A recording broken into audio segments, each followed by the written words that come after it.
welcome to the Virtual Ball Boys Football League podcast. My name is Chris, and I am joined once again by my good friend, Matt. Closing time.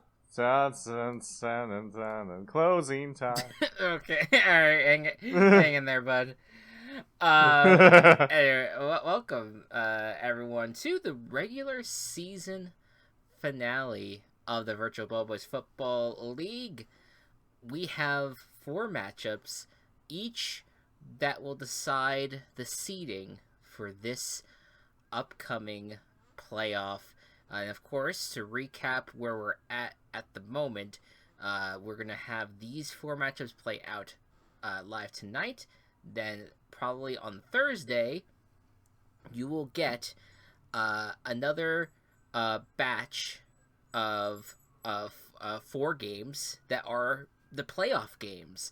And these will eliminate 4 teams from title contention. We'll leave 4 teams remaining. And then on Monday, we're going to have the grand finale where a champion will be crowned after we play out the semifinal games and the finals. That's the schedule right now. We'll see if anything changes. But for now, Matt, how are you doing otherwise? I'm doing good. A little tired, but Yeah, we'll work Monday, it out. Yeah, it's a Monday after a work day. It's we're back. We're now in prime time again because we no longer have days open. So you get you might have us at a more sleepier energy than normal, but that's okay. We'll adjust and everything will be just fine. So. My dog, however, is very playful, so you're might hear a lot of collar jingling. That's okay. He deserves all the love, and our listeners will have to either deal with it or take a hike. So, what I want to know is, we're starting things off with the East matchups. We have. On the schedule here, starting Sanford at Woonsocket, and then the Bennington at Euclid. Matt, describe where we're at with the East standings.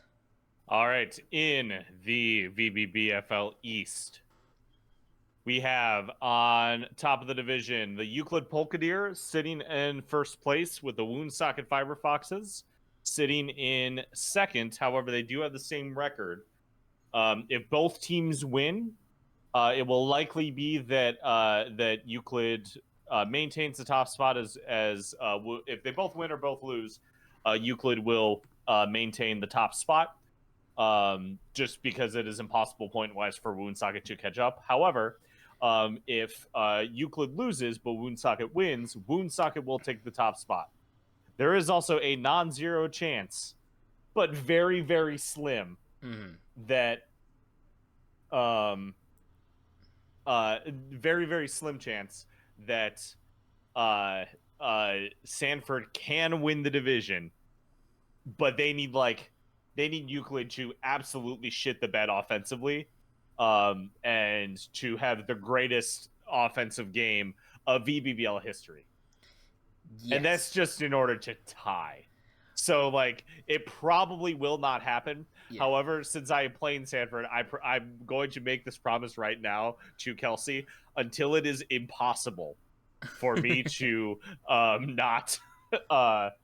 until it is impossible for me to not go for 2, or until it's impossible for Sanford not to get first place.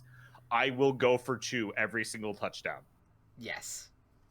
Yeah, there you go. So we'll see. That's pretty much what's at stake. And then of course, at the bottom of the division is Bennington. There is a scenario, potentially. I have to see where we are at point wise. There is a scenario that Bennington gets enough points to surpass Sanford if Sanford were to lose and Bennington wins.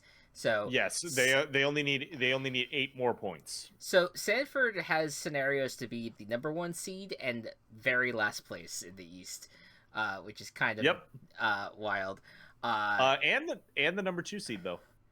Well, that's what I mean. So Yeah. they're completely on all over the place. They can rank Yeah. pretty much anywhere, um, and so that's what's going to be very interesting to see how the East plays out.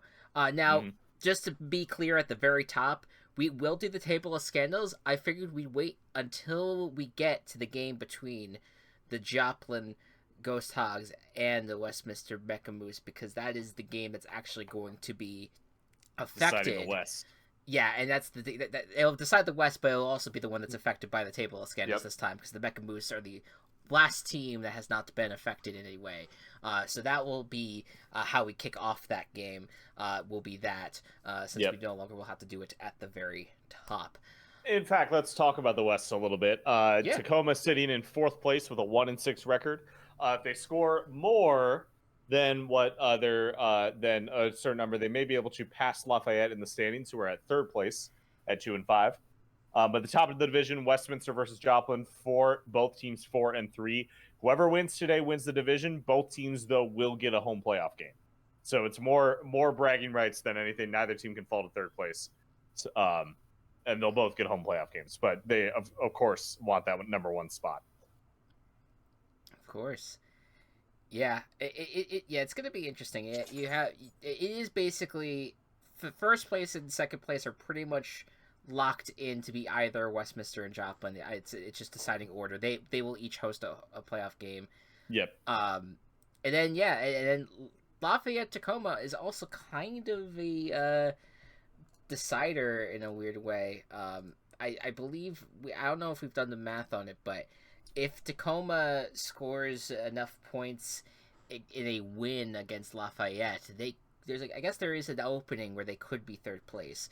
Would you like me to do the math real quick? Yeah, we could do the math real quick. I could vamp for a bit. But yeah, Lafayette actually had a pretty decent start to the year. We're 2-1, but they're currently riding a 4-game losing streak, which is not great. They did get a win though. Their one of their 2 wins this year was against Tacoma in week 3. So it will probably be a good thing that they're facing Tacoma in this game, but hey, Tacoma has shown that it can win. They have not been they are not winless right now, which is a very good sign overall. All right, Chris, I'm going to call this what I'm about to say the tragedy of Tacoma. Mm-hmm. And I'm going to do the math one more time just to make sure it makes sense. Sure. But Tacoma has scored more points on offense this season than both the Mecha Moose and the Ghost Hogs. Their defense has let them down. Yeah. Tremendously. Tacoma is the 2nd highest scoring team in the league, behind the Polka Deer. That is a offensive scoring. That is a bummer and a half right there. Yeah. Well, this is what happens when you let the dice decide things. Things like this happen, and unfortunately Tacoma has been selected as the worst team. But hey, here's the good news. The best part about having the playoff structure that we do is that you're not dead until you get eliminated from the playoffs, and Tacoma could go in last place and then shock the world. It's on the table. The cards are there. And so we'll just have to see and find out. I think more than anything, the regular season might show that that the regular season doesn't matter. Weirdly. Oh yeah. And that ultimately it does come down to the playoffs. But hey, we have fun learning about these teams and who ends up being. We have fun writing these storylines into the tournament ultimately. So it's all good. All right. Well, without any further ado, let's get into it.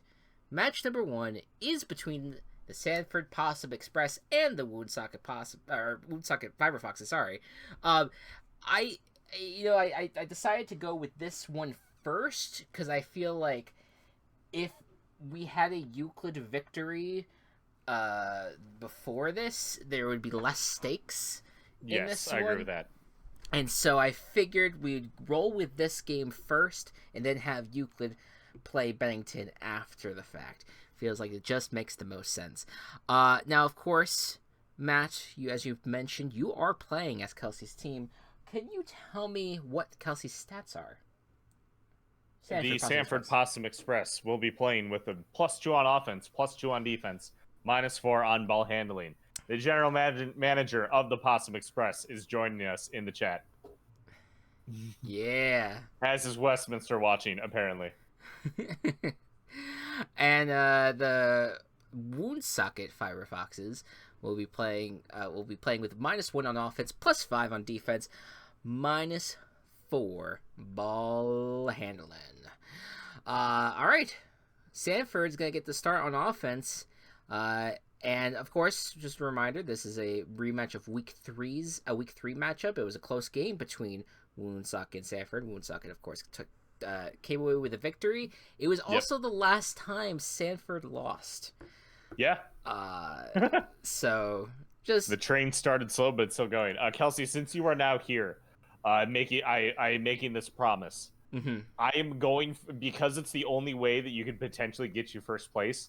I am going for 2 points every single time. Unless it becomes immediately clear that that's not going to happen. Unless it becomes immediately clear that basically I'm doing this until I don't get it. Yeah, you have because there's still a chance. Yeah, you need 48 points. So. Yeah, I need 48 points, which is the 2 point every time. Though we could go into overtime. Overtime's the loophole here. That is true. I forgot about overtime. Yeah. All right. Well, let's get rolling on offense here. And we start out with a natural 20. That's perfect. I had a 21, but that does not matter. That's a nat 20, and Sanford is already on the board. Tell me they more are about on the board. All right. Well, we're going for 2, Chris. Yeah. So I have to roll my offense with disadvantage against. Real quick, tell me what happens with the scenario. Oh, that's right. Yeah. Don't worry. Lord MacGuffin coming in. It's going to be a Lord MacGuffin to Lady Cluck, the Scottish connection, as I call it. And the wide open. No one was expecting the chicken. Napoleon was making a lot of noise with his motorcycle, but no one was paying attention to Lady Cluck. Lady Cluck gets the touchdown. There you go. And we are going for 2. The kickers. See what happens. Don't get to be here right now. Hey, Art's been having a good season. I gotta say though, not a great start. This is going to be a natural 1. Okay. For the 2 point conversion. Well, I think that ends that. So it is now impossible for Sanford to get first place. However, they are still playing for second place. Yes. They are still playing for second place. So you want to host a playoff game. You want to host the playoff game. That's I think the most important thing. The fact that Sanford got to this point from how they started is a miracle in itself. Yeah. So so far 6 points on the board for Sanford. And now Woonsocket has an opportunity here. They, of course, had such a strong start. We're 4-0 to start the year, and then got their first loss in week 5, and then have been kind of iffy ever since. So let's see if they can get going here. That's a 9 to start things off.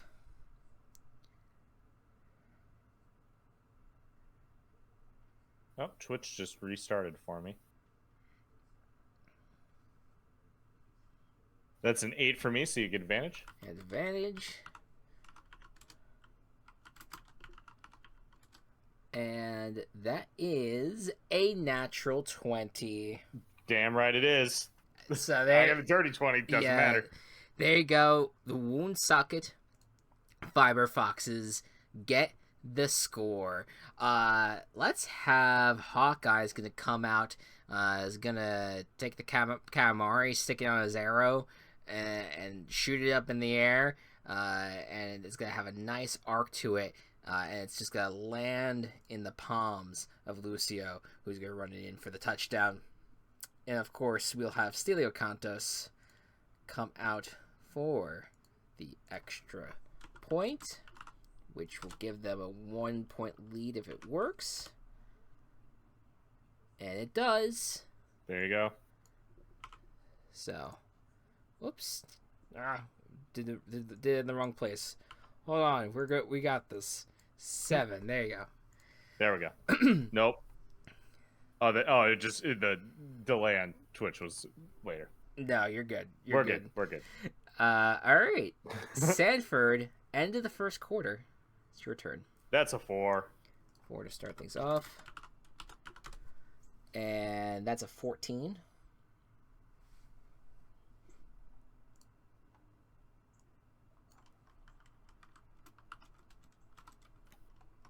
That is a -2.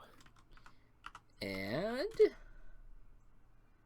a 9. So all right. For the long kick. Yep, Art is going to come up for the kick. See how he does. Art is Firefox. Don't do this to me.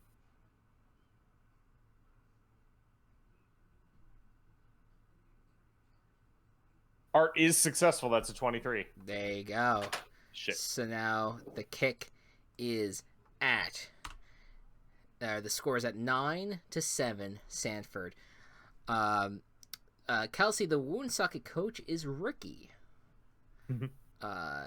So there you go. All right. Woonsocket is up. Start of the second quarter. See how they do. That's an 11 to start things off.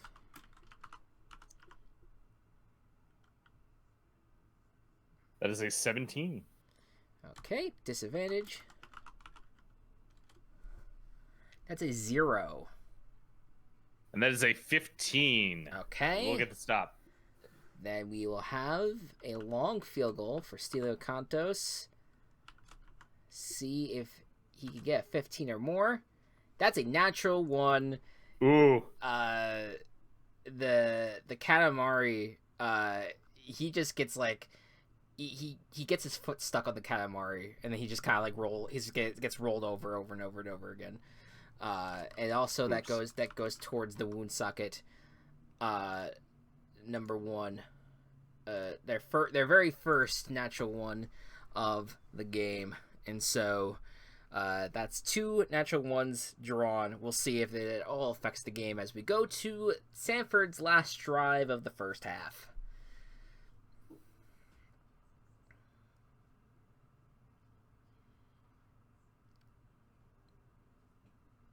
Now another natural 20. Oh, shit. Okay.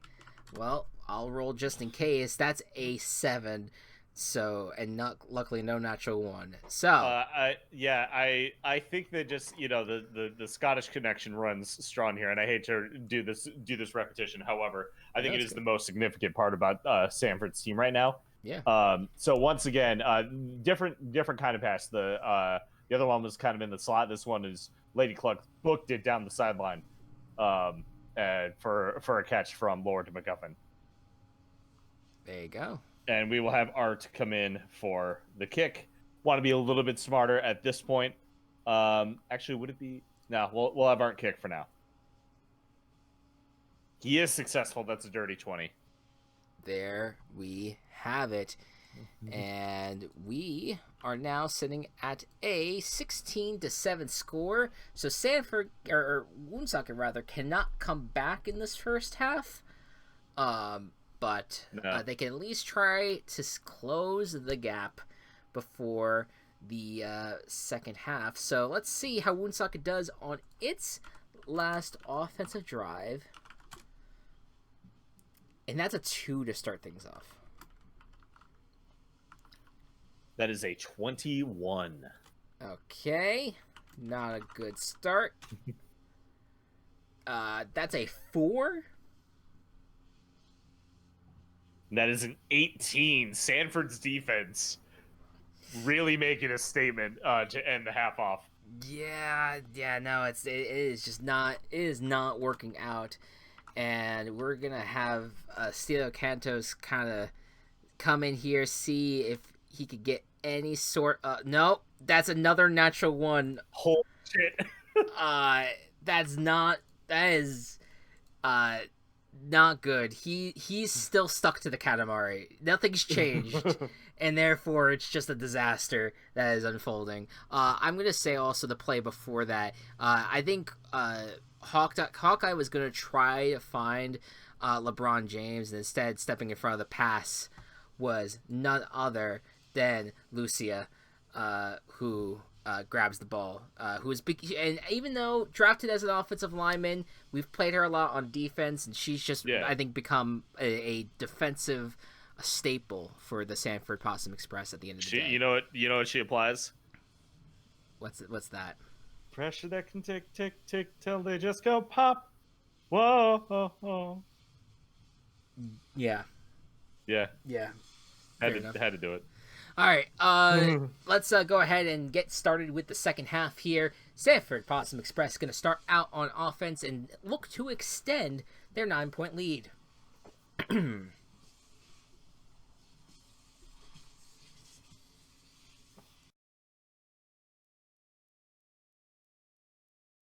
6. Probably not getting advantage this time. Yeah, that's 11.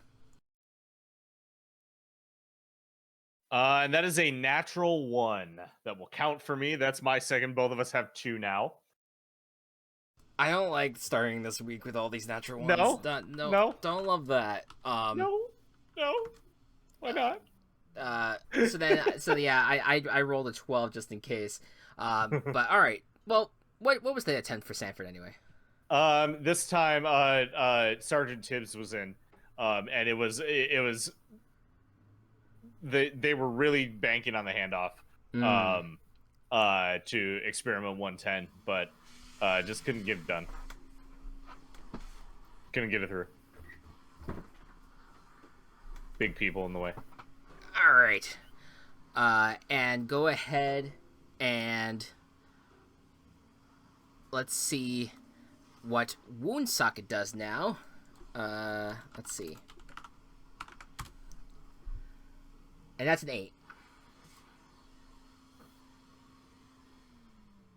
That's a 16. Sanford's defense rolling really well today. I can't fucking jinx it.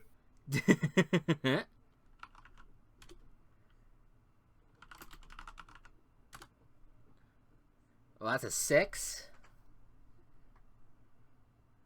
That is a 17. Yeah, okay. Force disadvantage. So once again, Stilo Canto's going to come out and having to kick a long field goal. Is he rolled up in the Katamari still is the question. He's not. He might be. But he's still kicking wide right. He gets off the Katamari, but it still goes wide right, and it just completely misses the field goal. And therefore, Woonsocket might be in a bit of trouble. Believe that was their first drive of the second half. So now Sanford, if they get this, if they get a touchdown here, it might be game over. Potentially, we'll have to see. But Sanford, at the end of the third quarter, let's see what they do on offense.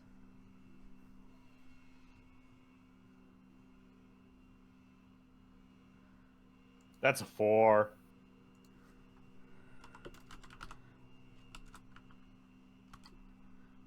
That's a 21.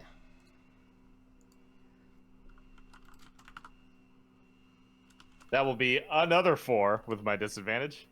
And that's a nat 20. So fucking hell. not even a score there. The defenses are really, really stepping up this game. Reinhardt and Chucky Khan have seen that their offense can't do shit right now. Yeah. So they put a stop to Fred the Meerkat from doing anything. Yeah, it definitely. You always expect a low-scoring affair when you're talking about Woonsocket here, but here we now turn to the fourth quarter, and Woonsocket needs to score something here. It could be a field goal, or whatever. They just need to score something to get within a one-score situation. So let's see what happens here. And I apologize for the loud noises in the background. I literally can't do anything about it.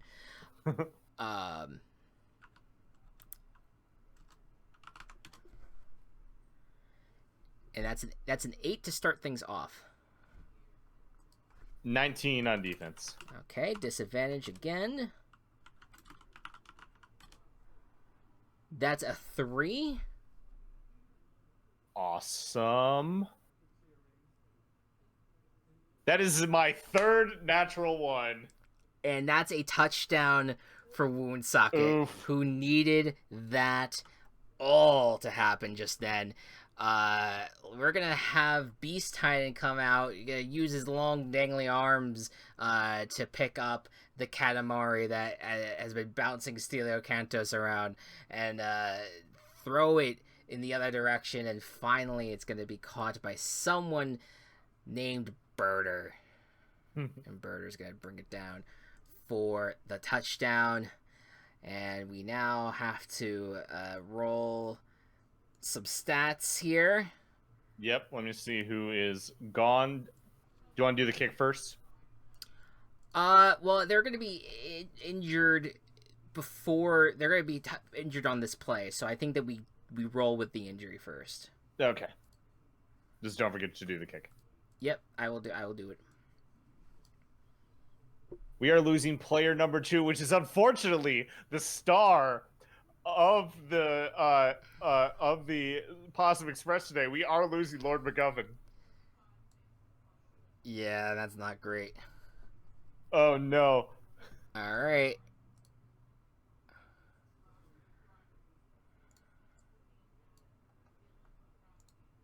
And all right, new stats: -1 offense, 0 defense, 1 ball handling. Okay. That does change things a bit. Sanford stats will now be updated. This is nuts. We're gonna go ahead. Yeah, and I will say that Beast Time stepped on Lord McGuffin as he was throwing the ball just by accident. And then we're gonna bring out Stelio Cantos to kick, and the kick is good. So that brings us to 16 to 14. And now it's a close game with 1 drive left for each squad. I will say, though, a touchdown with an extra point for Sanford will pull them ahead and permanently at that. Okay. So let's see what happens. Sanford with their final offensive drive of regulation. 3.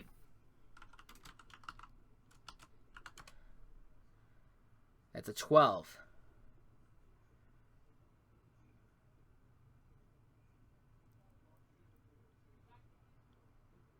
That is a natural 20, but it won't count. However, the 18 will count, which is still pretty good. Oh, but that's a nat 20 Fuck. as well, and that means no score. Fuck. Oh, that is tragic.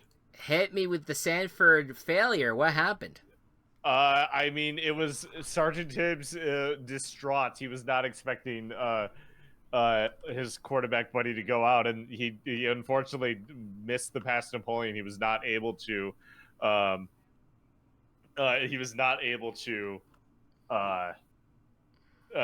make the play. A tragedy. All right. Well, it comes down to this: the Woonsocket final drive, and ultimately there is no there's no tying this. So this is the final drive of the game, no matter what. Let's see what happens as Woonsocket takes the field. And that's an 8 to start things off.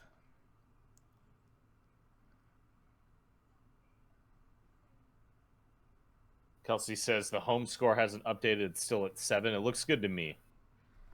It says 16-14 on our end. Yes, it does. So maybe refresh it, Kelsey. Yeah. That is a 4 on defense. Okay, advantage. You get advantage.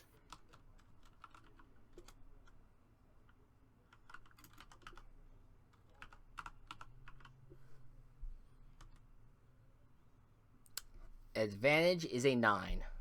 Okay. About a 50-50 shot. That is only a 6, however. So Woonsocket will take it home. Yeah, Woonsocket does on the win. very last For some, drive. when you said 6, it did not update in Discord, so I was like, "Wait, what the hell happened?" Oh, no. Yeah, it's 6. All right, well then, there you go. It is over for the Sanford Possum Express, who will remain in third place at least, at most, because they might even fall to fourth place. But Woonsocket does take home the victory after Hawkeye comes out again.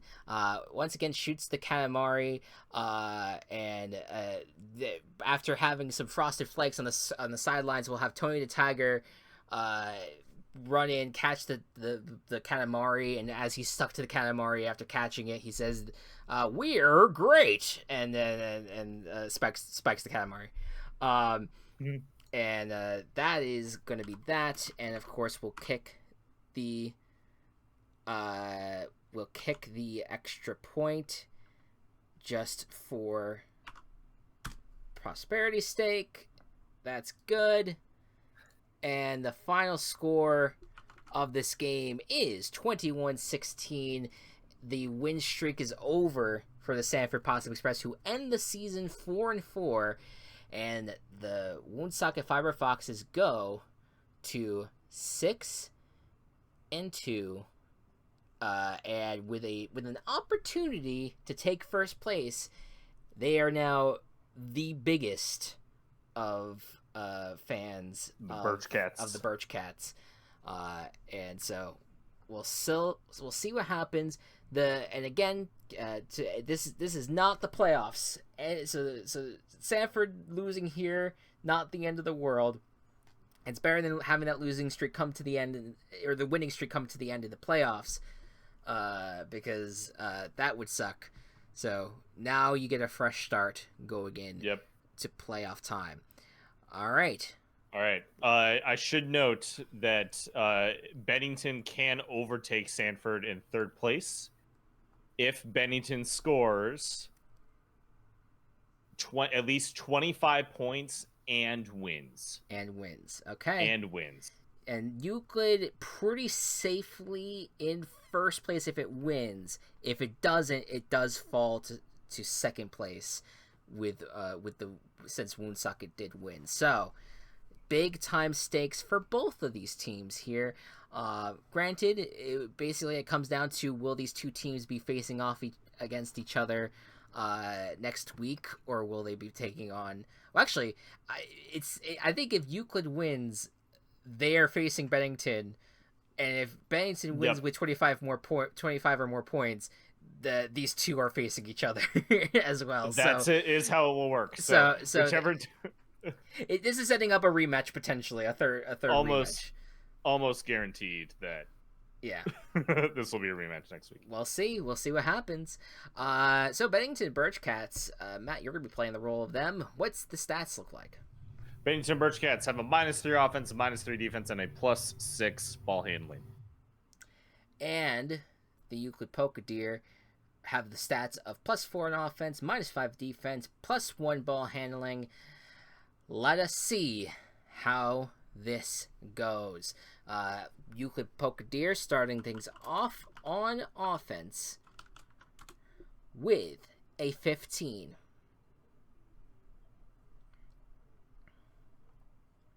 That will be the 8 advantage. There you go. And then let's see how this goes.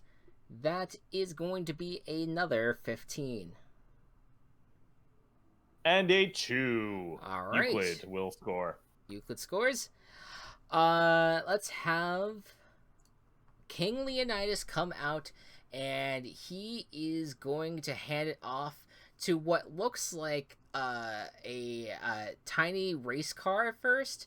And the race car is going to kind of zip between the legs of a bunch of the defenders, and then it's going to start to transform and transform and Transformers, and it's Optimus Prime, and he ends up in the end zone. I'm assuming that Transformers can turn into anything.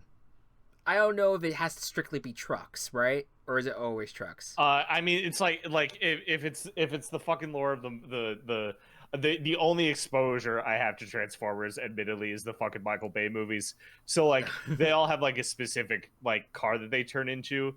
Okay. Bumblebee in particular, like there was a scene where Bumblebee like scanned the really nice looking Camaro, and then was able to turn into it. So like they can turn into whatever they want for our purposes. Sure, why not? Yeah, well, I think with the shoulder pads being what they are, you would guess that maybe Optimus Prime would be a Mack truck, but like I don't, you know what? Let's just have some fun. It was a tiny race car. Anyways, that is a score, and so now we'll have the best kicker in the league, Sanji, come out and attempt the kick. Let's see what happens. By the way, Chris, I just drafted the kicker Matt Gay. Nice. For the Colts. Excellent. It's a good player name. Yes, it is.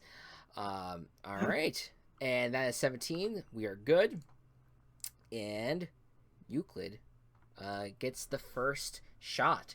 Can Bennington respond with its first drive? Let's find out.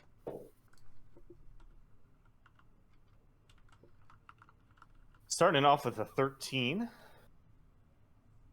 And that's an 8.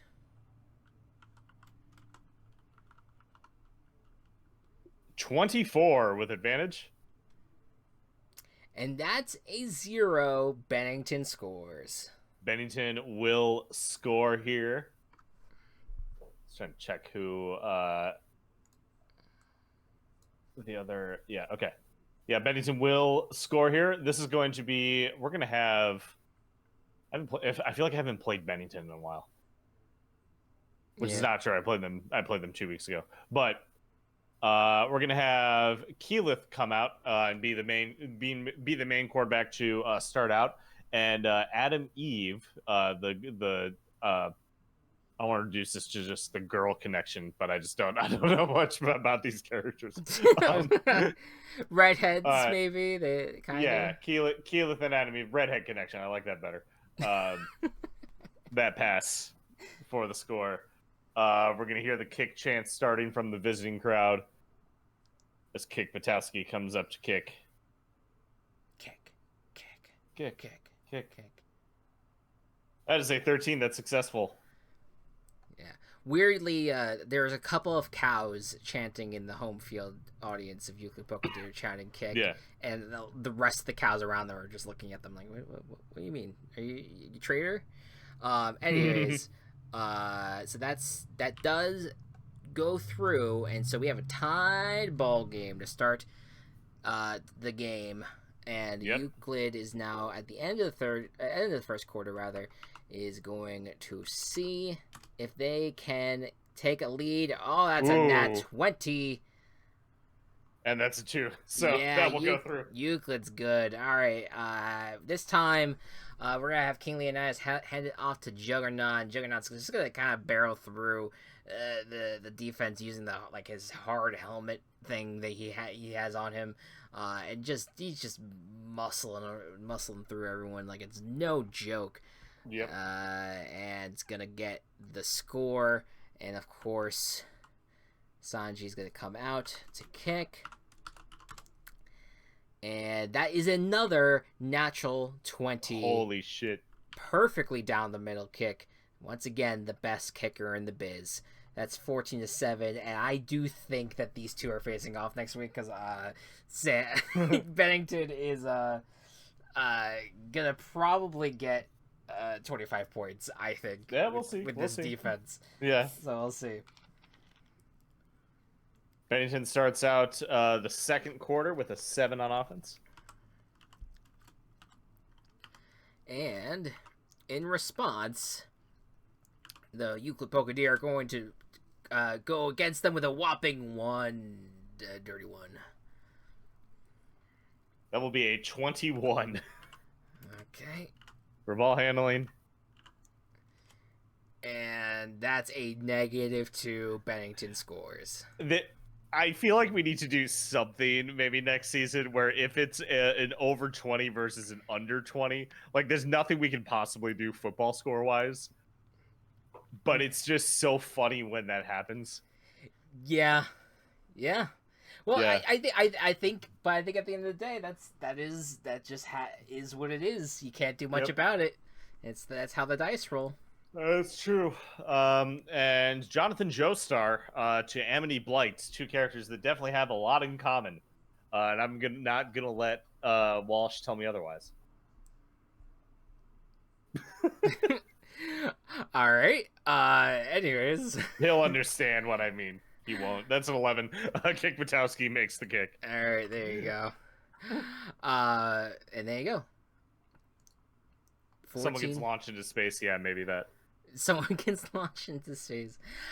So that's the thing. It's just like this is what happens when you have a weak stat go up against a strong stat. That's the risk you take. But the one thing that you can do to combat that is if you roll a natural 20, and that will overcome a strong roll from the other side as long as they don't roll a natural 20. There's always a 5% chance that something goes really well or really bad. Yeah. 90% chance the numbers are normal. Yeah, it's numbers. What can you do? That's the beauty of it. What can you do with these numbers? All right, Euclid with its final drive of the first half here. As a 12 to start off their offensive drive. And that is a 7 for defense. And the advantage goes an 18. And a 7, Euclid will score. Yeah, I don't know. This is the type of game that Sanford wishes it was in. For having just a high-scoring offensive game. There is not a chance in hell they were going to catch up to the 48.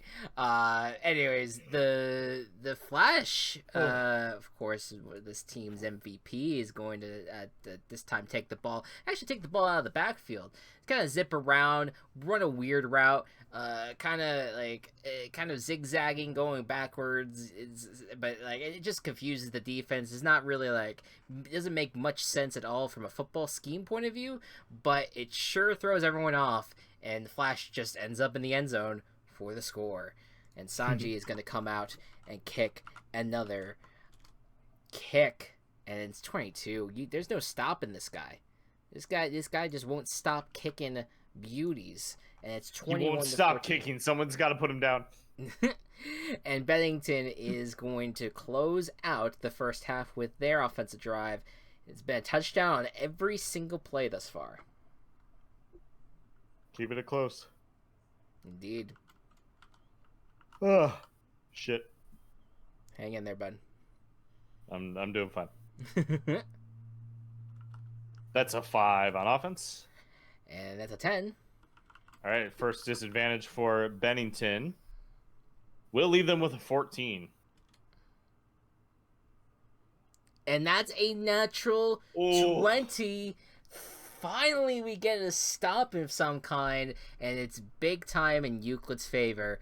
What was the attempt from Bennington?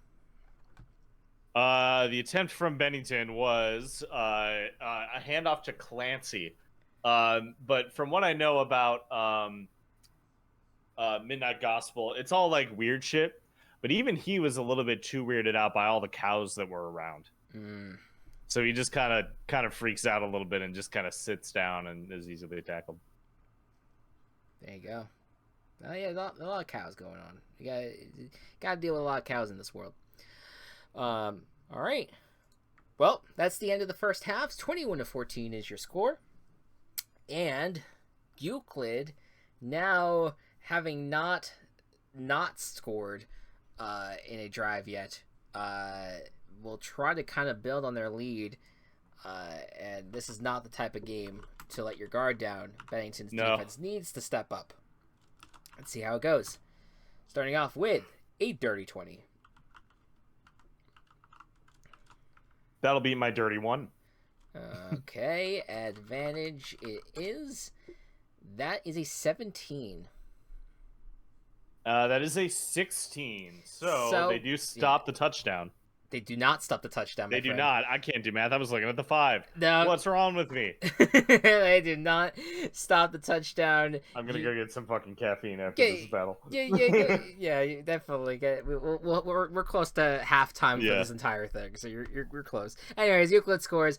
Let's have the Time Wizard come out this time, and again, what is Time Wizard? It's like a concept. I don't know. I mean, he's a guy. He's a fucking Yu-Gi-Oh card. He's a Yu-Gi-Oh card, and so you slam him down, and he shows up, and he fucks with time in some capacity, and the defense is dealing with childhood traumas while he goes into score.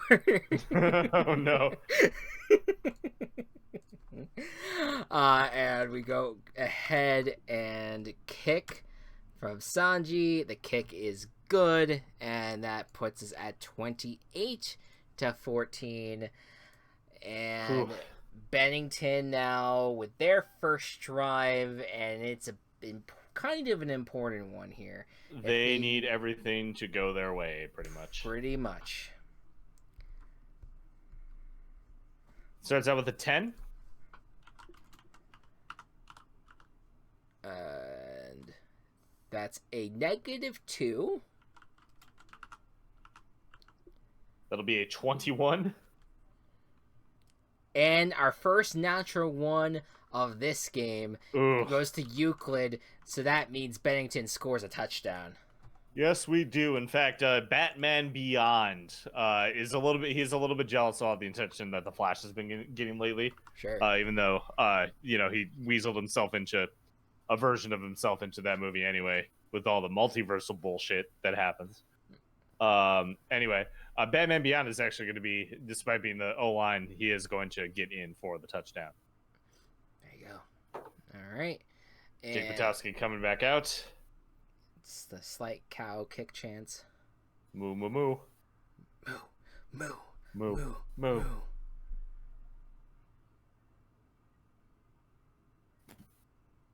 He is successful. There you go. All right, 28-21 is the score. And end of the third quarter, Euclid. I mean, it won't. No matter what they do, it won't be the end of the game yet. So we at least made it to the fourth quarter, at least. So let's see what happens here with their offensive drive. That's a 17.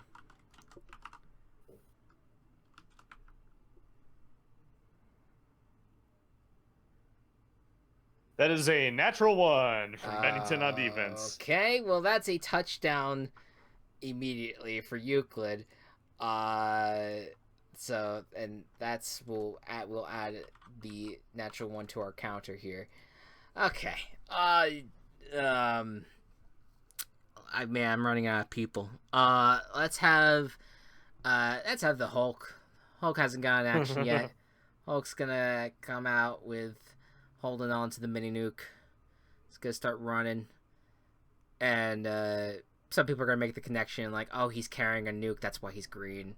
He's got nuclear energy. There you go. That makes more sense. Cool. Anyways, he scores. Sanji's gonna come out to kick.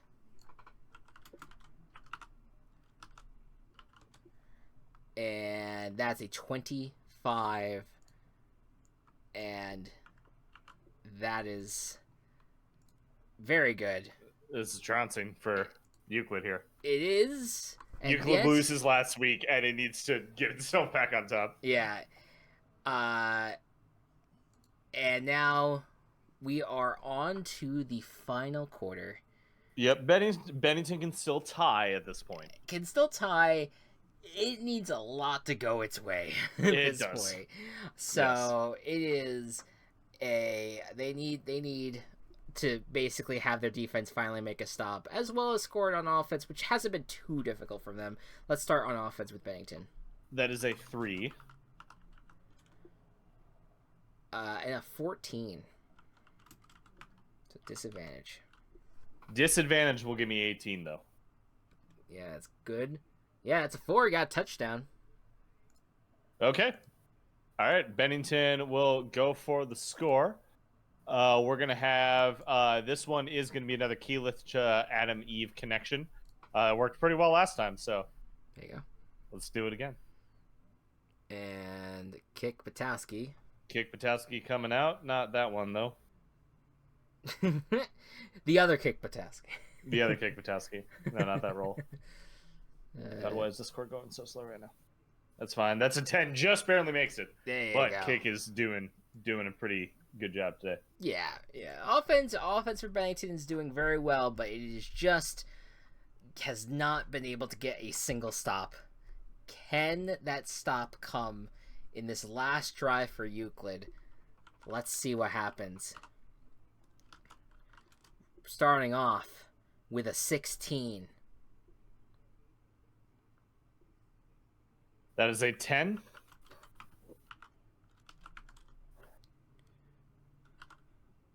Oof. That's a dirty 20. Okay. In order for Bennington to win this game, they need a natural 20 on this roll.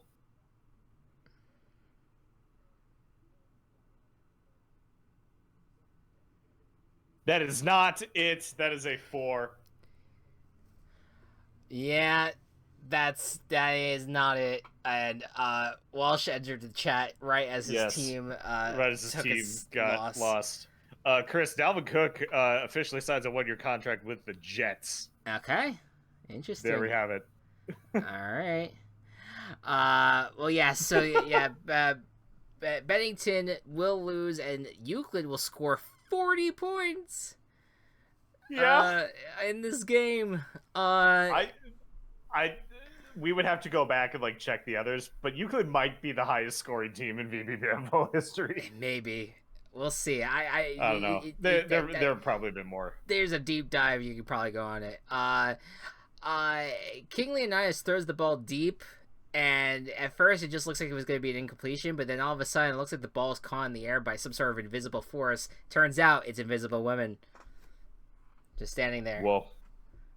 Caught the ball. And that is going to put them at 41, and here comes Sanji with another kick. And oh god, it's not even that Sanji's getting these kicks, it's that almost every single one of them are in the 20s. Yeah, it's insane. He is just that stat is just amazing.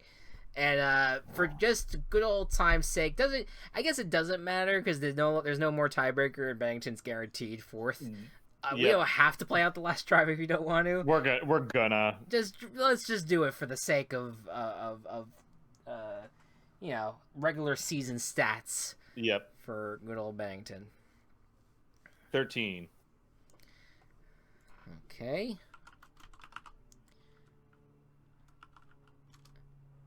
That's a 12, so advantage.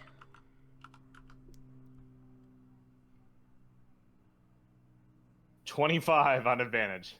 And that's a -1. Yeah. Bennington gets the score. And Bennington scored all but one time. Yeah. But that one time was enough for them to lose the game. One of the highest scoring games in VBBFL history. One of them. Absolutely.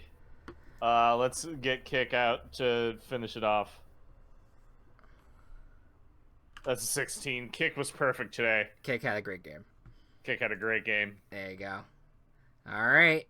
42-35. But Euclid had a perfect game, minus 2-point conversions that they didn't fucking need. Yeah. We will never have a 48-point game unless they're in this situation like Kelsey's was. Right, exactly. All right. So 42-35, which means Euclid is going to be hosting against Bennington, and Woonsocket will be hosting again Sanford. So we get a rematch of this week. We get a rematch of this week, absolutely. I will say though, we'll have to talk about this, but we might be bringing back something that we did last year, aka neutral sites again. Ooh. it's something I kind of forgot about as as I was doing this, I was just like, oh yeah, we did neutral sites last year, which was kind of introduced the idea of having these very unique stadium ideas. So we might pull that again for the grand for the playoffs and for the grand finale. So we'll see what happens. But for now, we're going to take a short break, and when we come back, it'll be on to deciding the West matchups of the playoffs. So stay with us. And we are back. And before we move forward with the Lafayette Mud Otters and the Tacoma Glass Orcas, which probably has the least amount of impact of all the games here, I do want to get something important out of the way. Initially, I said that we were going to do the table of scandals for Westminster when we got to their match, but I figured in case we forgot let's just do it now as a way to tease the matchup, which we'll be playing in about a half hour here or so.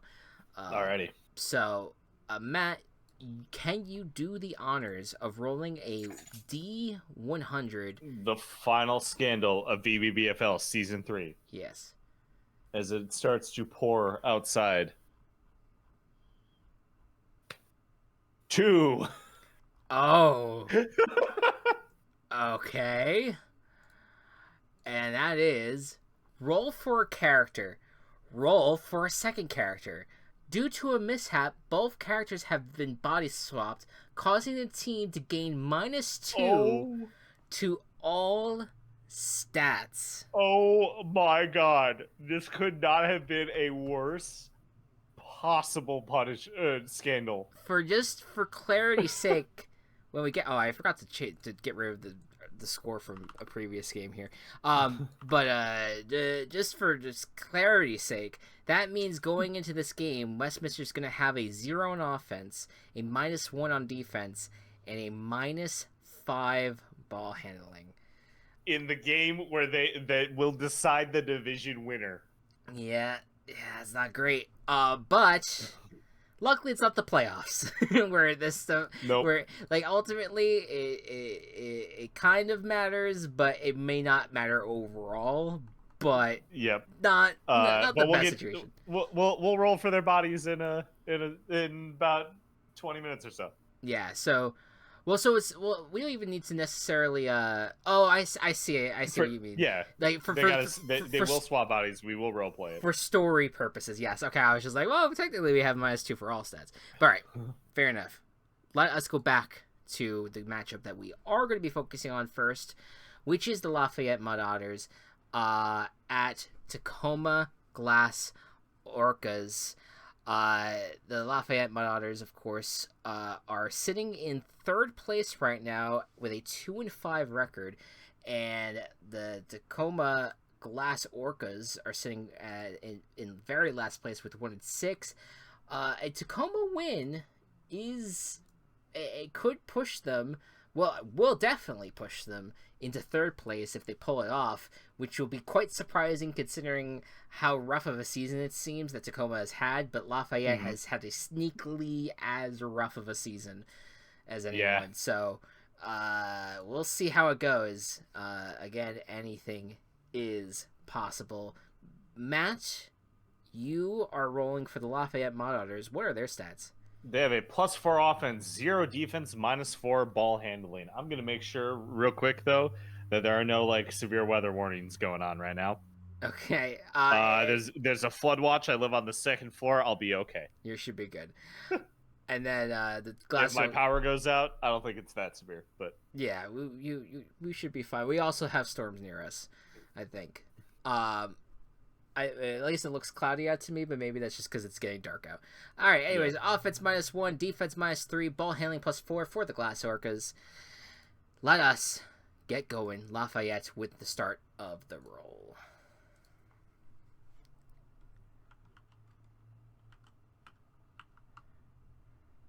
Starting out with a 6 on offense. And that's a 7. Oof. Oh, wait. I'm sorry. Never mind. I forgot to add my stat there. So that should be a 4, so that's advantage. That is advantage. In that case, I will have a 9 with my advantage. However, I did roll a nat 1, so that will be the first nat 1 counted towards Lafayette. Sure. That is a 4, so you got the touchdown. All right. Mr. Wolf in at quarterback, gonna complete the pass towards Swift. Nice little connection there between the canines. And Mr. L will come on out for the kick. 16, that's good. There you go, starting out strong with a touchdown, despite a natural 1 mixed in there. All right, Tacoma with its first drive. Starting things off with a 4. 4 is a magic number, apparently, for Tacoma. I guess so. That is only a 3 on defense, though, so Tacoma will get advantage. Ooh. That's a 22. And a 14. All right, Tacoma gets the score. Ref Fierce Stealing Link.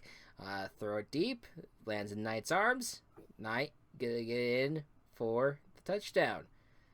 And Blaziken gonna get the... Whoops. Gonna get the next kick here, which is plus... Their stat is +5. And they're good. So... that puts us at a tied ball game. 7-7. First 2 drives of the game. End of the first quarter here.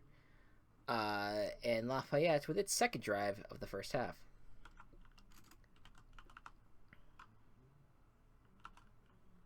Natural 20. Okay, and that's a 10. So touchdown easily. Very nice. Here, Mr. Wolf still in on offense, doing a pretty good job. But this time, going to spread the love around. This one's going to Forsburn. There you go. There we go. And get the... let's see, get the kick in. Don't type in Twitch chat. +4 for Mr. L. That is another natural 20. The greatest kick you have ever seen in Marzipan City. We're not in Marzipan City, but yeah, in the Twin Seeds. Yep. By the way, I just realized. So, you use the web client for Discord, not the app? No, I do use the app, but my cursor was over clicking on the Twitch page. I see. So it was registering in Twitch chat. I see. Okay, just curious. I was wondering if that was why there was like loading issues or whatnot. Nope. It would have been different otherwise. Anyways. Imagine using web client Discord. Well, couldn't it be me? Anyways. Do you? No, actually. Thank God. No, I know. I could probably see like why certain people might need it. But for certain people, yes. The only people I have seen use it are org cheaters, online reality game cheaters. Fair enough. So yeah. All right. Let us see how Tacoma responds to that touchdown. We'll start of the second quarter here. 18. To start things off there. Pretty good. That beats the 8. And that's a 19. 2. Okay, Tacoma gets the score. We're going to have Brayloon come out this time. And is actually going to hand the ball off to Mennonite, who's going to flap his wings a little bit high above everyone else. Kind of Kirby, or his version of the Kirby float. And kind of get over everyone, get into the end zone, and get the score.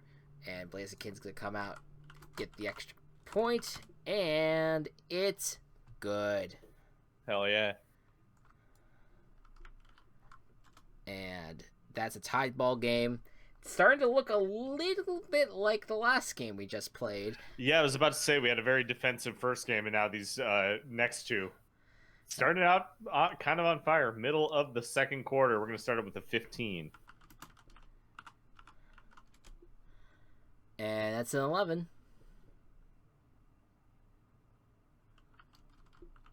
8 with advantage. And a nat 20. An Spoke too soon. actual defensive stop. Yep. Here by Tacoma. Lafayette, what was the attempt? The attempt was a handoff to Spyro. But his little dragon body just couldn't get past Chestnut. Chestnut got in the way. Yep. There you go.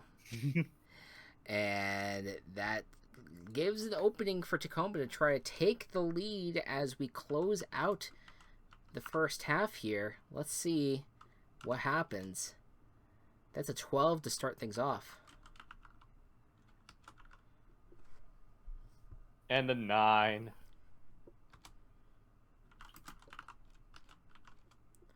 And 17 for advantage.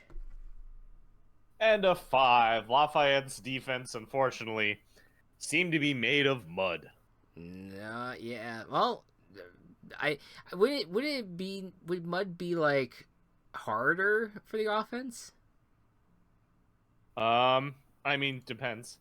Okay. Anyway, Fierce Deity Link throws it down the field to Taba. Taba is gonna use some fucking wind powers to blow away the rest of the defense, get into the end zone with little to no issue. Very nice. And get the score. And Blaziken's gonna come out to get the kick, and the kick is good.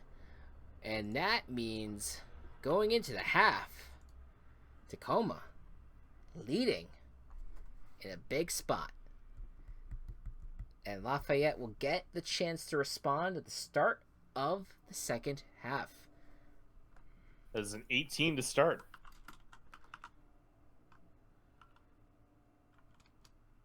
That's a natural. Oh my 20. God, Tacoma. Where's this been all season? And that's yet another stop. This is what we were just talking about. When you have a negative defense, what can you count on more than anything? It's you gotta get those nat 20s, and it's working out for Tacoma. What was the attempt for Lafayette? This time it was going to be a Phoenix right quarterback. Pass the ball to Masterhand. But Masterhand, even though Masterhand can like float and stuff, he somehow trips over dry bones. Yeah. Oof. Did not work out. Not even a field goal attempt here. All right. Then Tacoma. Let's see what happens if they can keep on scoring on offense. Their first drive of the second half starts them off with a 5.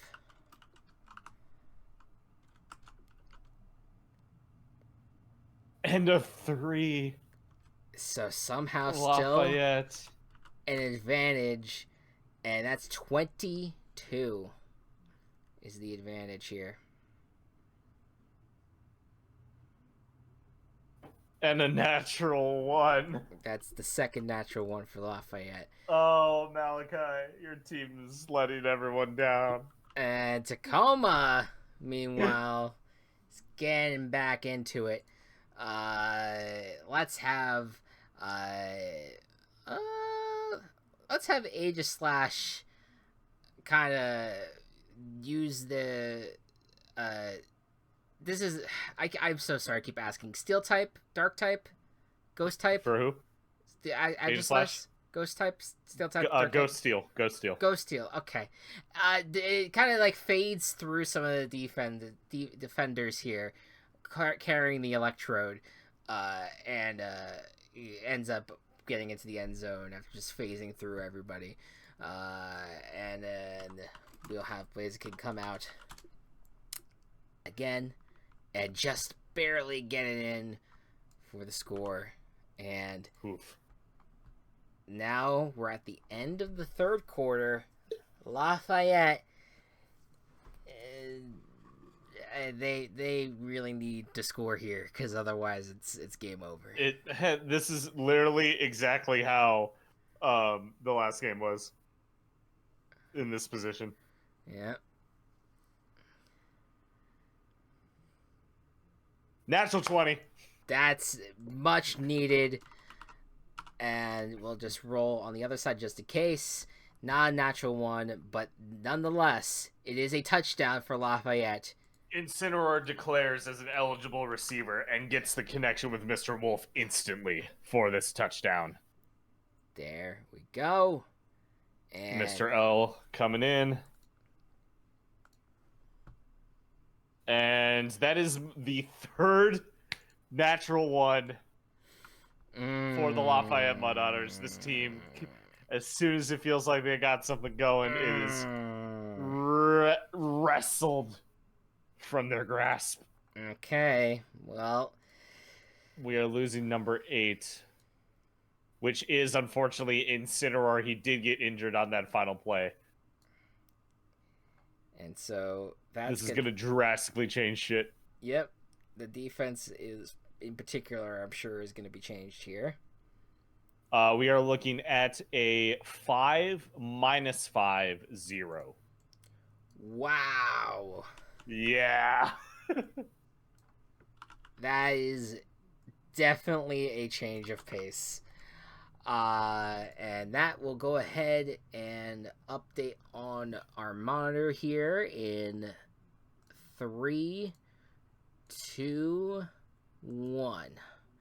Okay, it's updated, and meanwhile, Tacoma is going to kick, or is going to try to kind of close this game out. Lafayette only has one more drive, so if they get any sort of score here, Tacoma will win the game. 13 is the roll here.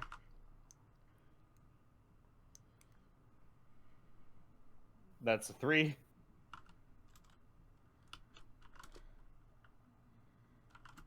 Advantage roll. Not quite advantage. That's an 8.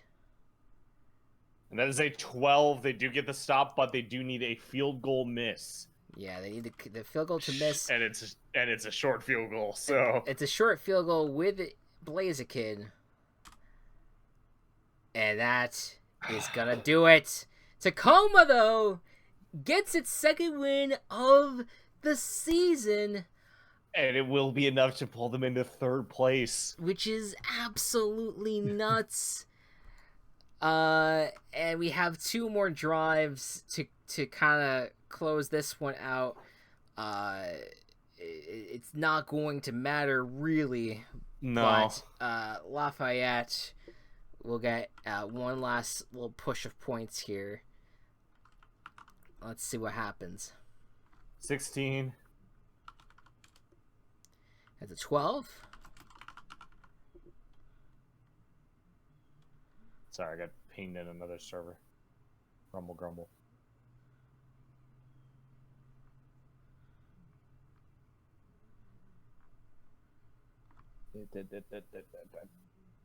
Okay, 12. Versus my. That was I apologize. That should be. You have to roll twice. Yep, that should be a 10. I'll take the 10 for ball handling. And that's an 11. So, got try to get the short field goal. Short field goal, Mr. L. 19. He does succeed. So get some points on the board. All right, and that's 31-23, and then Tacoma with a victory drive to close things out here. That is an 18.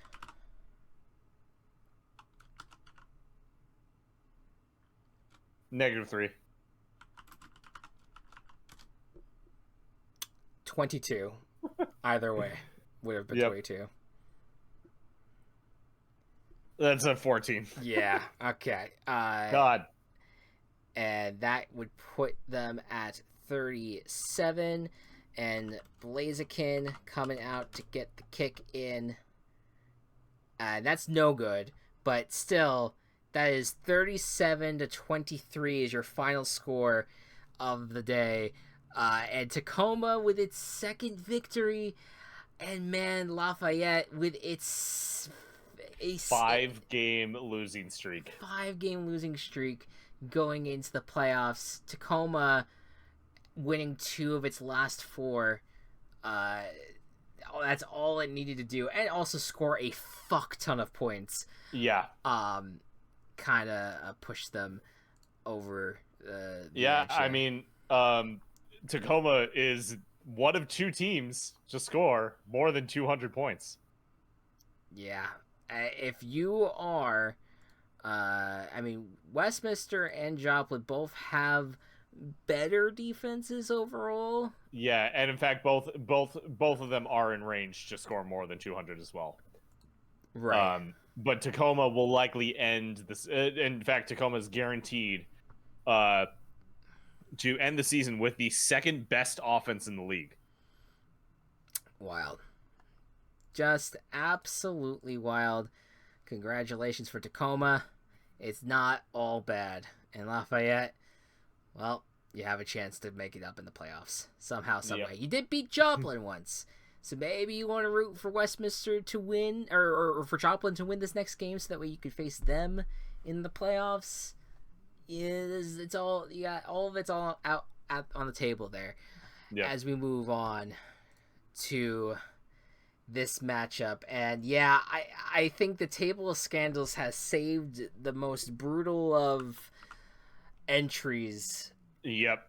For last here, to have +0 on offense, -1 defense, -5 ball handling, it's not great.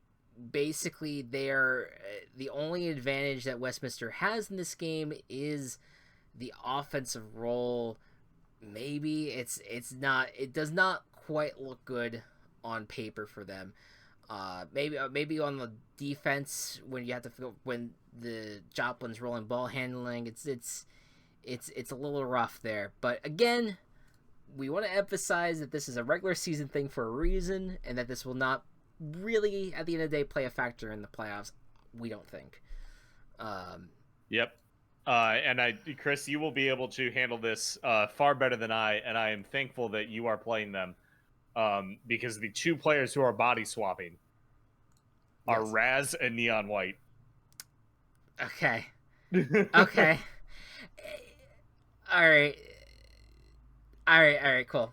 I'll figure it out. You seem very, very conflicted here. I'll figure it out. I mean, I don't know how I'll make it interesting, but we'll try.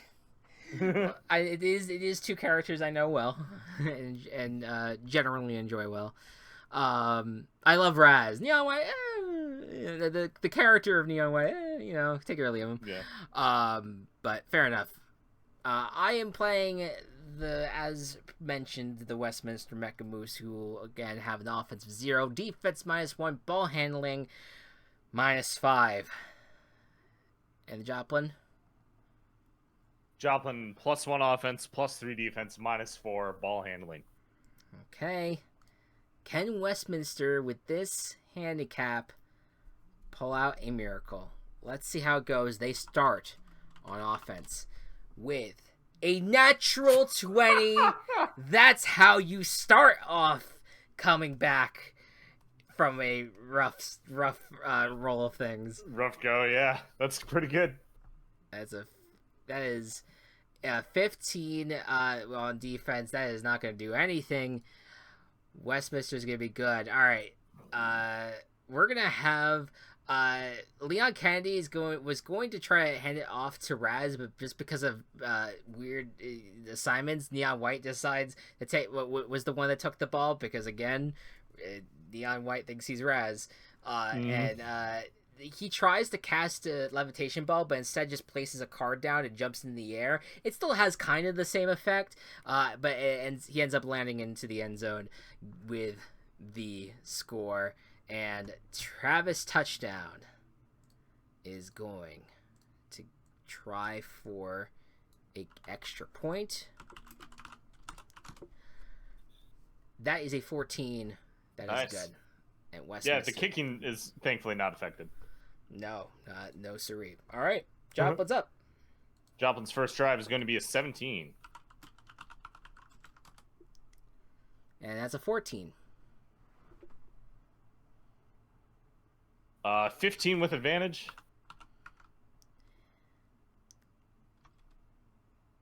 And that's a 9, so you're good. Touchdown. Awesome. Joplin responds pretty nicely. Black Dynamite to Miles Morales touchdown will get them on the board. All right. And Oscar Proud, the pride and joy of this team. They're proud to have him. They're proud to have him.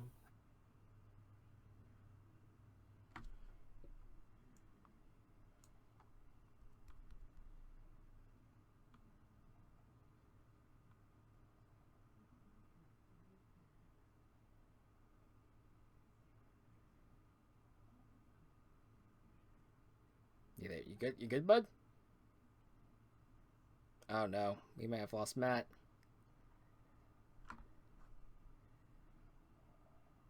We may have lost the Joplin Ghost Hawks.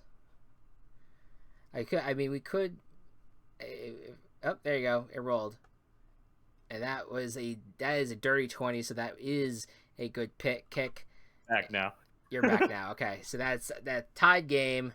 Yep. 7-7.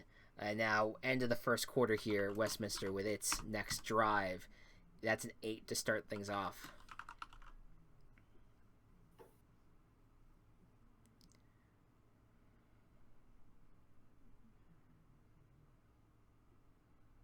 That's a 5. The advantage. Okay, much needed advantage. That's a 9. That is a natural 20 from Joplin. Yeah, that was there. There's no score there that would have been possible.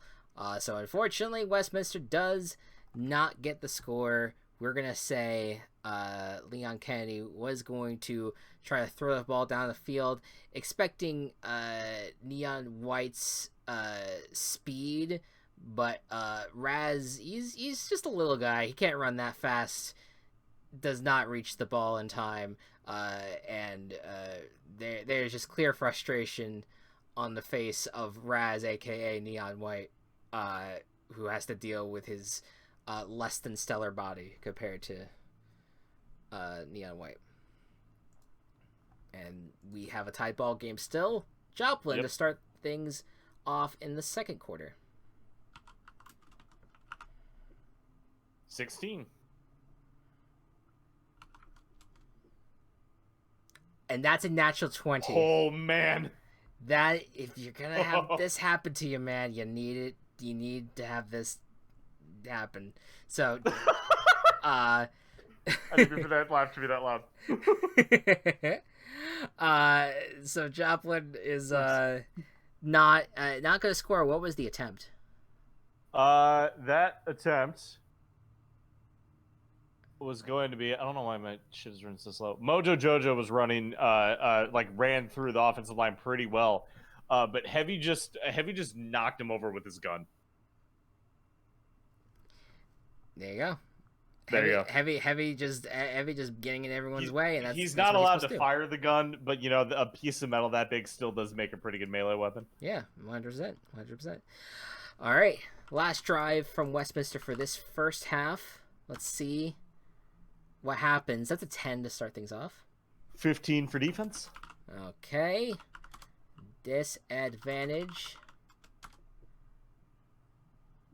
9. And a natural 1 from Joplin. So that is a touchdown for Westminster. So they're still in the game. The Moose have plot armor. They I think it's the first time we've brought up plot armor as a potential theory for the VBBFL. Even when they lose, they still have to win. Yeah, Titus is handing off the ball to the Master Chief, who is basically very confused by his fellow running back's behavior, who's attempting to play wide receiver.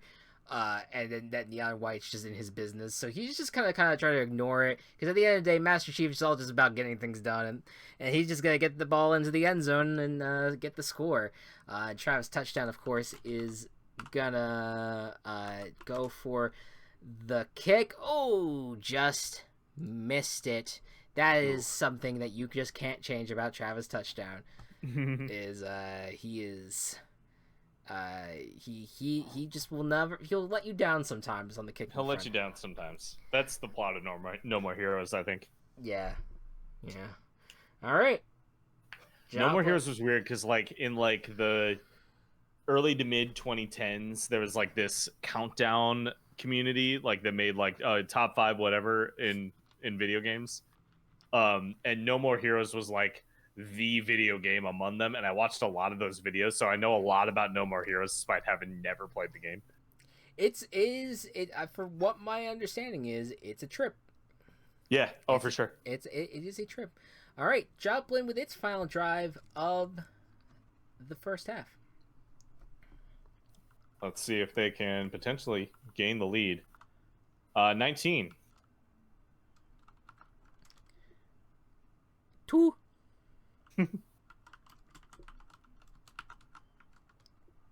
15 with advantage. 9. All Joplin right then. Yep. Mojo Jojo does get his redemption. This time as a reception. The quarterback, Major Glory, was about to get tackled, but found Mojo Jojo and dumped it off for the score. Oscar's going to come out and allow the Ghost Hogs to take the lead by 1 point. There we go. So, that means that we close out the first half with 14-13 is your score. Not bad, all things considered. Everyone's still in the game. Westminster. Let's see how they stew to start out the second half. Well, oh my god. That's a natural 1. That's not how you want things to go. Nope. Well, I will say this. 3 of the drives that have happened for Westminster have ended with either natural 20s or natural 1s, so it's kind of... So far, the stat change is kind of a wash. Doesn't really affect things, hopefully, maybe. Anyways, we're going to have Leon Kennedy. And he tried to talk to Raz and Neon White, kind of understand, okay, so you guys swapped bodies. How did that happen? And they just said it was just a weird night, or they got into a minor car crash, and they just swapped bodies this way, and everything's fine. They're not injured, but they're just in different bodies now, and it's just bizarre. Anyways, he's trying to figure this out, but then it turns out the ball had been snapped by accident. And Corvo tried to save it. He kind of came up from behind to pick up the ball, and it just ended in a sack. Thanks to Johnny Bravo. Or sack is not the right word. It's more of I guess if a positional player picked up a ball that was snapped behind the line of scrimmage, and then someone tackles that player, would that be a sack? I think if the quarterback doesn't grab it, I think it's a fumble. Yeah. If it's hiked to the quarterback and then they're tackled, then that's a fumble. If the quarterback misses it, then the first one was a sack and this one's a fumble. Yeah. Okay. All right. So it was So either way, they got screwed, and no score for them. So Joplin now in control. First drive of the second half for them.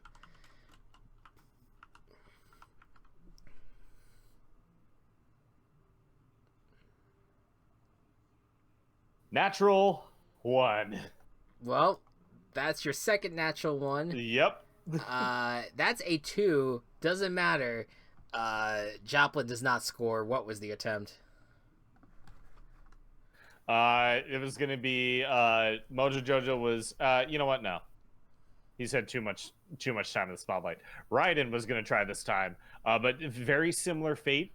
Only instead of Heavy getting in the way, it was Nemesis. Nemesis had a good grab, good read on him. There you go. All right. So Westminster gets a do-over. End of the third quarter here. That's a 17 to start things off. Ooh.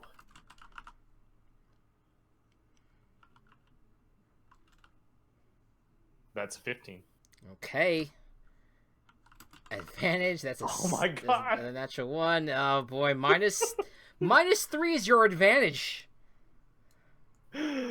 Oh no. To be fair, it would have been -1 if the stats were not different. Yep. That's a 17. So you do get a kick. I believe we're both also at 2 net ones. Yeah, we are both at 2 net ones. Okay. Well, yeah, we'll have Travis touchdown come out. He's gonna kick a short field goal because it was an advantage, and it's good. So Westminster does take the lead going into the fourth quarter, but Joplin has 2 drives versus Westminster's 1 remaining. We go back to Joplin. Fourth quarter. Start of the fourth quarter. Let's see what happens. That is a dirty 20. That's a 13.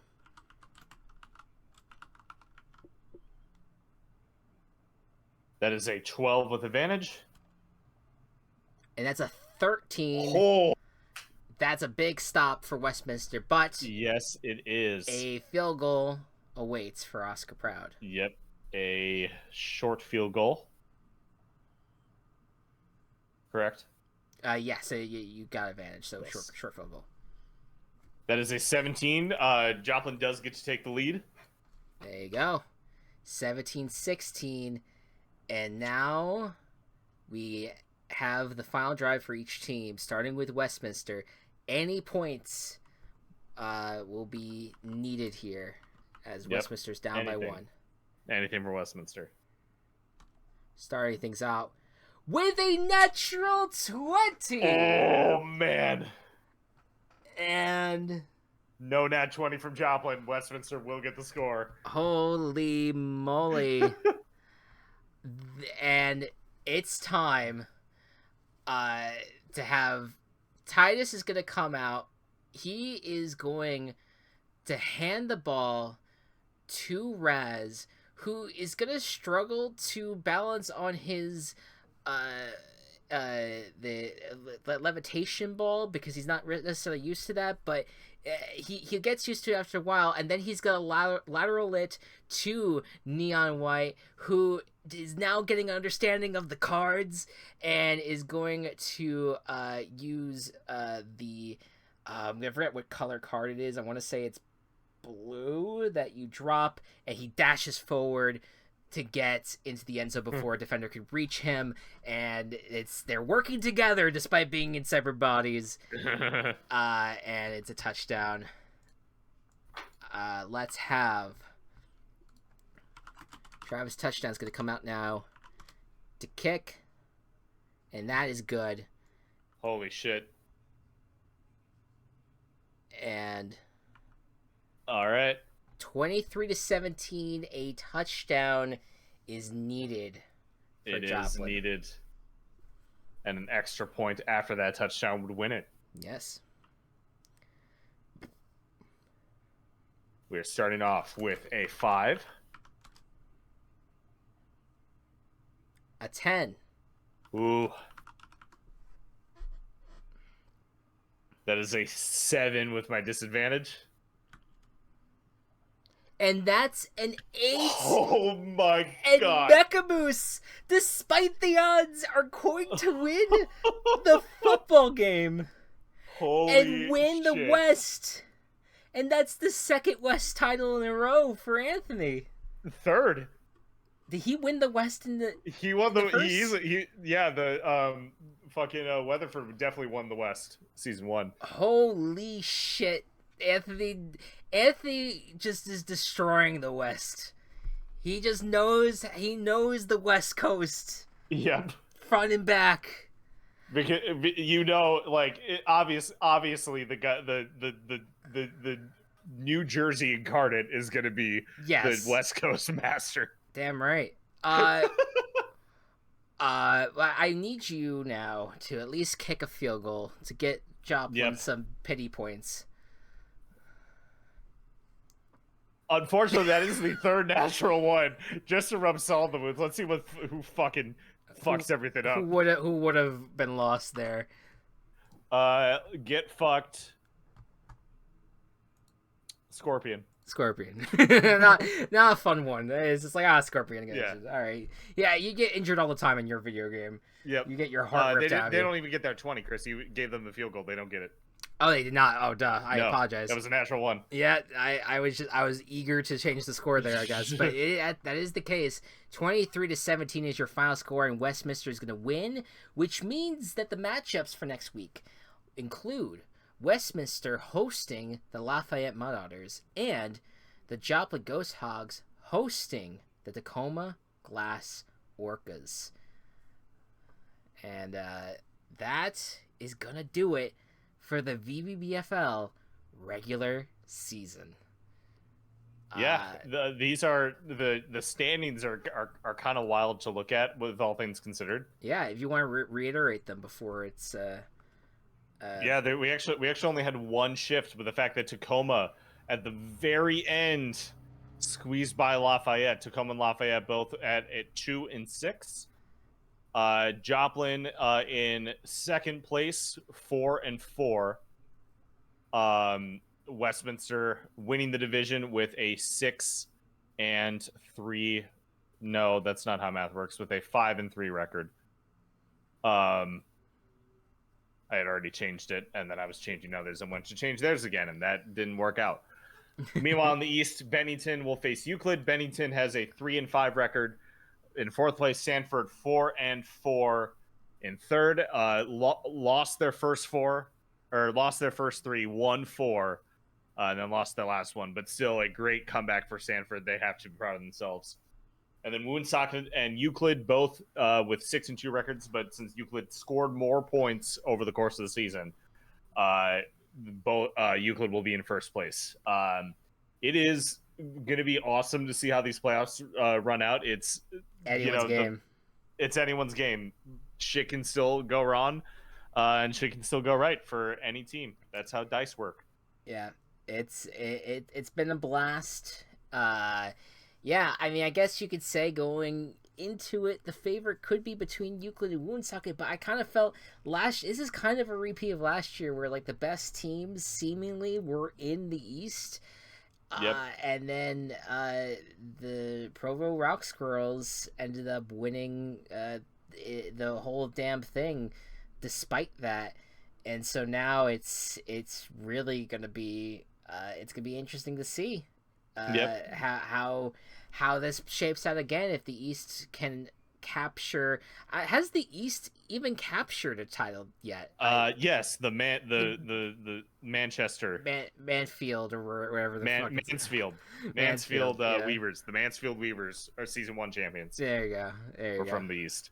So we've had one East, one West. All right, so Anthony has won the West in all 3 seasons so far. That's nuts. Did Provo win last year? I thought Provo did win the West, but maybe I might be misremembering. Let me make sure so that we're not giving him too much credit. We don't want it to go to his head. Provo did win the West. Yeah, Provo did win the West. Yeah, it's just, man, with the same record. That is absolutely nuts. Funnily enough, Skylar also got second place with the same record. Yeah. 5-3, 4-4. Yeah, and last year the lead, we had Gabe and Jess were the leaders in the East. So now we have Nick and Ricky in the power in the top of the East. So yeah, it's gonna really be anyone's game though. I'm excited to see how it plays out. I did initially say Thursday. Matt, is there a thing that you still have going on Thursday nights? No, that's over. Ended. Okay. So the plan right now then is for this upcoming Thursday, we're going to be playing the first round of the playoffs. We're also don't want to guarantee or anything, but we are also going to try to do neutral sites again. So we're going to come up with some fun, weird scenarios to put these teams in during the playoffs. But of course, no more table of scandals. That's off the board, so no more worrying about how that's going to alter stats. However, Natural 1's still in play. Natural 20's still in play. Natural 20's don't really do anything but help your team, really. So that is that. And folks, thank you all so much for tuning in, enjoying this time with us. And we will see you guys next week. Good night and good ball.